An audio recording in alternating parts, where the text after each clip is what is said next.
My name is Akeem Brown. I am a third year. I am representing the ABC Party. I am a public policy slash religious studies major. And what is the platform of your party? I run with the ABC Party, and what we are running on is value, voice, and vision. And what we believe is all students should know where their money is going to.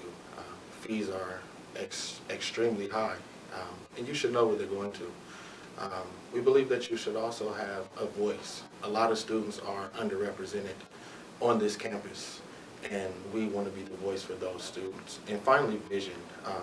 Anytime in life you want to get something to accomplish, you have to have a vision. You can't just wake up in the morning and say, hey, I want to do that. No, you need a blueprint. And so that's what our party is about, value, voice, and vision. And we're here to bring that to the UCR campus. What kind of specific changes would you bring to ASUCR or to the UCR community more broadly? I'm glad you asked that question. Um, I'm a non-traditional student. My educational journey started maybe 10 years ago, on and off. And the reason, looking back, is because there was no infrastructure to support a non-traditional student like myself. Non-traditional is considered a transfer student, a reentry student, a student parent, a student that has taken a gap in their education, a commuter, a veteran, a disabled student, you name it. If you're not a student that came directly out of high school, you are a non-traditional student. And here on this campus, there's no representation. This is the second California institution that I've attended, and I still don't see that infrastructure. So part of my plan here at UCR, as a community, is to make sure that those students are represented, because right now they're unjustly represented. And as I stated before, I began in the California education system nearly 10 years ago. And the reason why I dropped out the first time was because there was no infrastructure to support me. So that's what I plan to do. So can you provide specific examples of some of what you would implement to achieve that goal? For example, the first thing that I would try to tackle is student parents. That is a demographic that is extremely overlooked.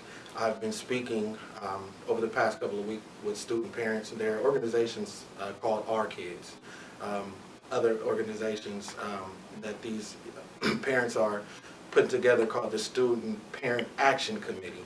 I'm a student parent myself, so I can relate.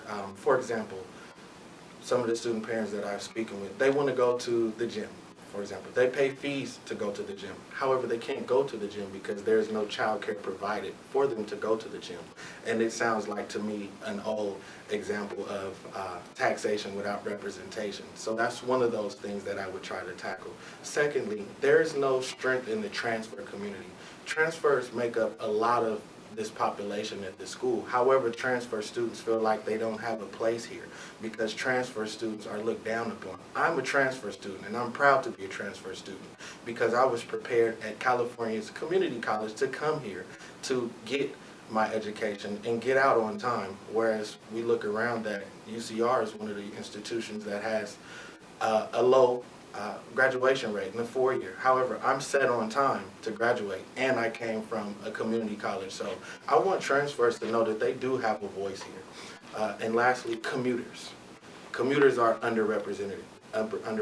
I am also a commuter. Although I only commute a few blocks in, when I come in, I don't feel a way for myself to engage with the greater campus community. It just so happened that that's my personality. But there may not be other students that have that outgoing personality. So I want to make commuter students feel welcome on this campus as well, because commuters also make up a large demographic here on this campus. So again, non-traditional students represent this campus. If you're not a student coming directly out of high school, you are a non-traditional student, and I want to be the voice of that non-traditional student. In just a couple of sentences, what do you think the purpose of the position you're running for is? In America, in any type of government, the senator is one who is representative of a group of people. My college is CHAS, College of Humanities, Arts, and Sciences. But beyond CHAS, there are those non-traditional students that need representation as well. So the purpose for me in Senate would be to give those students a voice. because there is no voice out there. Me, I know firsthand because when I got to this campus, I realized that I'm not being represented. So, which is one of the reasons why I decided to run for Senate, so I can be the voice. Because there are a lot of students that are non-traditional but have bright minds but don't feel safe or comfortable enough to express themselves because they feel like this campus is geared towards students that are considered traditional students. So that's the purpose of running for Senate, and that's what I'm running for. And finally, what makes you in particular qualified to run for ASUCR Senate and become a Chass Senator? Good question. I'm glad you asked that. I'm 29 years old. Like I said, I started my college career a long time ago. So I have worked for the past 7 years before coming back to school. I've worked as a corporate paralegal for Apple, Sony, and many other top-tier firms. And they require, number one, professionalism. They also require you to communicate. And they also require you to be a team person. So with those three qualities, I believe I can make this student government one that is a winning government, and one that is representative, and one that is going to do what the students need to be done, and that's have representation. All right, thank you very much. That's all the questions I had. Thank you. All right.